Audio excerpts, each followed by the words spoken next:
Hi guys, welcome back to cinema dictator. చాలా రోజులైంది long video చేసి. సంక్రాంతి తర్వాత అసలు పెద్ద సినిమాలే రిలీజ్ అవ్వలేదు వీడియో చేయడానికి, పోస్ట్ చేయడానికి. సో షార్ట్స్ మీద పెద్ద కాన్సన్ట్రేషన్ చేయాల్సి వచ్చింది. సో లాంగ్ వీడియో చేయడానికి పెద్ద ఛాన్స్ రాలేదు. సో నిన్న డంకీ చూశాను, సారీ ఫంకీ చూశాను. ఏంటి బ్రో అంత మాట అన్నావు? అనుదీప్ గారు డైరెక్ట్ చేశారు, కాయతు లాహూర్ గారు అండ్ విశ్వక్ సేన్ గారు మెయిన్ లీడ్స్ అనమాట ఈ మూవీలో. అండ్ అనుదీప్ గారు డైరెక్ట్ చేశారు. సితారా ఎంటర్టైన్మెంట్స్ లో ఈ మూవీ అయితే రిలీజ్ అయింది నిన్న. మూవీ అయితే ఓకే ఓకే అనిపించింది, నాకు బాగానే అనిపించింది. జస్ట్ అనుదీప్ గారు కామెడీ నచ్చే పీపుల్ కి ఇది మూవీ నచ్చుతుంది. బట్ రెగ్యులర్ ఆడియన్స్ కి అయితే ఇది కొంచెం ఓకే ఓకే అనిపించింది అనమాట. మూవీలో పాజిటివ్స్ ఏంటంటే వాళ్ళిద్దరు screen presence, hero and heroine screen presence చాలా చక్కగా అనిపించింది. చూస్తున్న సేపు ఓకే, బాగుంది, ఫ్రెష్ గా అనిపించింది. ప్రీవియస్ మూవీస్ తో కంపేర్ చేస్తే ఇందులో కొంచెం ఫ్రెష్ పేర్ అనిపించింది ఇద్దరిది. మూవీ ప్లాట్ ఏంటంటే సింపుల్ అనమాట. మూవీ తీయడానికి ఎలాంటి కష్టాలు ఉంటాయి, సో ఫన్నీ వేలో చూపించడానికి ట్రై చేశారు. అండ్ మోర్ ఓవర్ బయట టాక్ ఏంటంటే నాగేశ్వన్ గారి బయోపిక్ అంటున్నారు.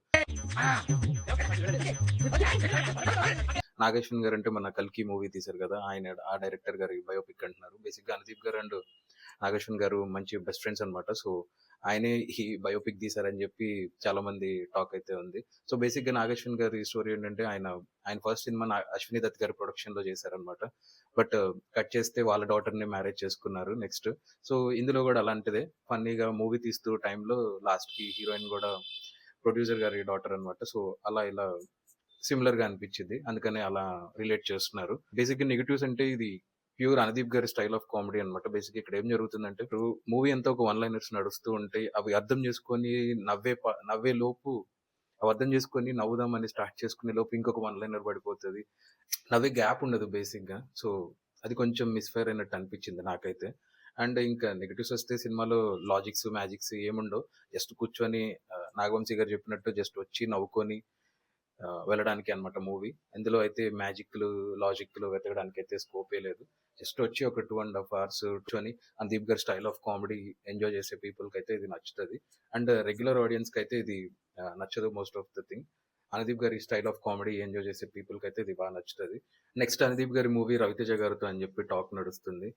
రవితేజ గారు కొంచెం ఫ్లాప్స్ లో ఉన్నారు. కొంచెం అనుదీప్ కొంచెం కేర్ తీసుకొని స్టోరీ రాస్తే బెటర్ అనిపించింది. అండ్ మోర్ ఓవర్ ఇందులో ఇంకొక నెగిటివ్ ఏంటంటే, నాకు ఆన్ ద స్పాట్ లో ఏదో సీన్ స్ట్రైక్ అయిపోయి ఈ సీన్ ఇప్పుడు తీసేద్దాం అన్నట్టు అనిపించింది నాకైతే. బట్ నేనేం క్రిటిసైజ్ చేయాలని కాదు, అలా అనిపించింది. మూవీ అయితే నేను నెగిటివ్స్ చెప్పేంత పెద్ద రివ్యూ అయితే కాదు, జస్ట్ నా ఒపీనియన్ మాత్రమే. సో యా, మీరు కూడా ఫంకీ అయితే చూడండి, చూసి వచ్చి కామెంట్ చేయండి. నేను చెప్పిన ఒపీనియన్ రాంగా రైటా, please do comment. And next వీడియోలో కలుద్దాం. నెక్స్ట్ ఇంకొక లాంగ్ వీడియో చేస్తున్నాను, అది కూడా విత్ లవ్ అనే మూవీ, తమిళ్ మూవీ తెలుగులో డబ్ అయింది. ఆ మూవీకి కూడా లాంగ్ వీడియో అయితే చేస్తున్నాను. ప్లీజ్ ఈ వీడియో చూడండి, ఆ వీడియో కూడా చూడండి, అండ్ ఛానల్ అయితే సబ్స్క్రైబ్ చేసుకోండి. ఏమైనా సజెషన్స్ ఉంటే కామెంట్ చేయండి, డెఫినెట్ గా నేను కన్సిడర్ చేసుకుని నన్ను నేను డెవలప్ చేసుకుంటాను. అండ్ మోర్ ఓవర్ మీమ్స్ కూడా నేను చేస్తాను షార్ట్స్ లో. అండ్ నా ప్రెజెన్స్ కూడా కొన్ని వీడియోస్ అయితే ఉంటాయి. Please do watch the shorts also. మీకు నచ్చుతుంది అనుకుంటున్నాను. నచ్చకపోతే కామెంట్ నెక్స్ట్ ఇంప్రూవ్ చేసుకొని నెక్స్ట్ ఇంకా మంచిగా వీడియోస్ అండ్ మిమ్మల్ని ఎంటర్టైన్ చేయడానికి ట్రై చేస్తాను. Please do watch my shorts and long videos and please do subscribe cinema dictator. Thank you. నేను వస్తానండి. ఏంటి నిద్రపోవడానికా? లేదండి, బాగా టైర్ అయిపోయాను కదా, రిలాక్స్ అవుదామని.